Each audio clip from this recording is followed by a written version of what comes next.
In the next two videos, we're going to be in a new series called Love is Blind. We're going to talk about love, dating, and sexuality. Now, I know it's easy to get uncomfortable or weirded out when people discuss these topics. It's easy to get stressed out and defensive too. Love, dating, and sexuality are some of the most polarizing and divisive topics in our world right now. But I want to be clear from the very beginning that we aren't talking about love, dating, and sexuality to be divisive or polarizing. We want to approach these videos from a place of understanding, grace, and patience.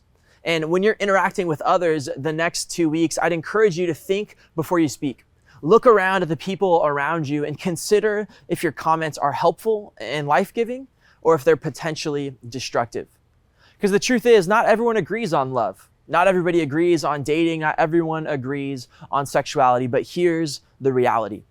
Here at NCC students, we're a diverse group of people. We have different thoughts, we have different opinions, different understandings and experiences of the world. So as we discuss and debate these next 2 weeks, I hope that each of you will keep an open mind and that each of you will speak words of life and grace to the people around you. We're going to start with this idea. Ultimately, we believe that God sets the standard for what love is, what it means to give love, and what it means to receive love. Hollywood, social media, the news, culture, none of these things or places can ultimately define what love is. In the New Testament, John tells us that God is love. And I know that some of you may not believe in God or aren't totally on board with giving him your whole life, but I want you to know that everything we say in this video and the next one is built on the foundation that God sets the standard. God decides what love is and what love is not. And I know we may not agree that God is the foundation, but I want you to know that that's our starting point. So before we jump in and define exactly what love is from God's perspective, I want to give us all a little bit of context. The second chunk of our modern Bible is called the New Testament. The New Testament begins with Jesus' arrival on earth at the first Christmas. It follows his life, death, and resurrection. And the later parts of the New Testament describe the birth and spread of the early church. The New Testament as a whole gives us a picture of God's plan for redeeming the world, first through Jesus, and then through Jesus' followers, the church. I hope you're tracking with me. The things we read in the New Testament were originally written in a few different languages. Since the early Christians were spreading the message of Jesus around the world, they predominantly wrote their letters and stories in Greek. Now, here's why that context is important. One of the major themes or messages of the Bible as a whole, but specifically the New Testament, is love. The idea that God is love and he calls us to love others is central to what it means to be a Christian. Now, that might seem simple enough, but here's where it gets tricky. In Greek, the original language of much of the New Testament, there are 4 different words used to describe love. In English, we just have one word for love, and we use it a ton of different ways. You can love pizza, your favorite sports team. You can love your parents. You can love God. You can love all those things in English with just one word. But we know that we don't mean the same thing when we use love in different ways. We all know that you don't love pizza the same way that you love a romantic partner. And you don't love a romantic partner the same way that you love your best friend or favorite sports team. Now, since we believe that God sets the standard for what love is, what it means to give love, and what it means to receive love, then it's important for us to understand the different ways the New Testament uses the word love. So let's take a look at the 4 Greek words for love together.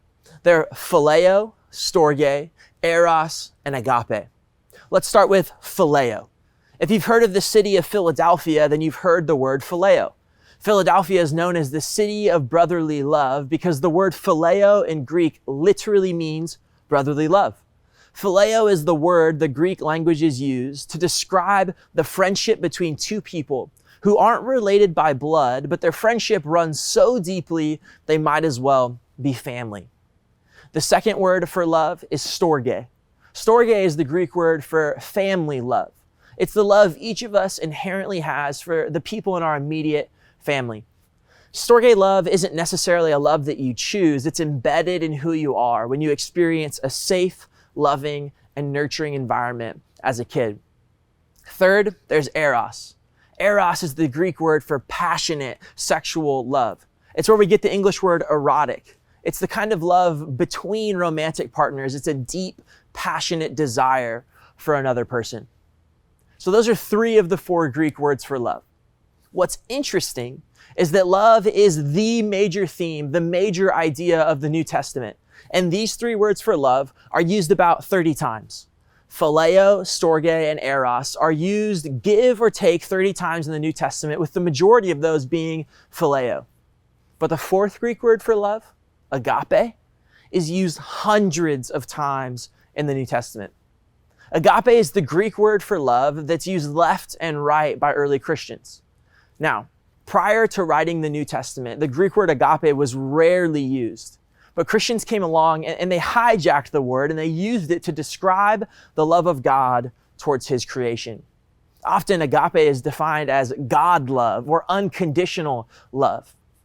But agape, it doesn't just describe the love God has towards us. It also describes the love we're called to show everyone else. Let's spend the rest of our time unpacking what agape, what love actually is, what it actually means.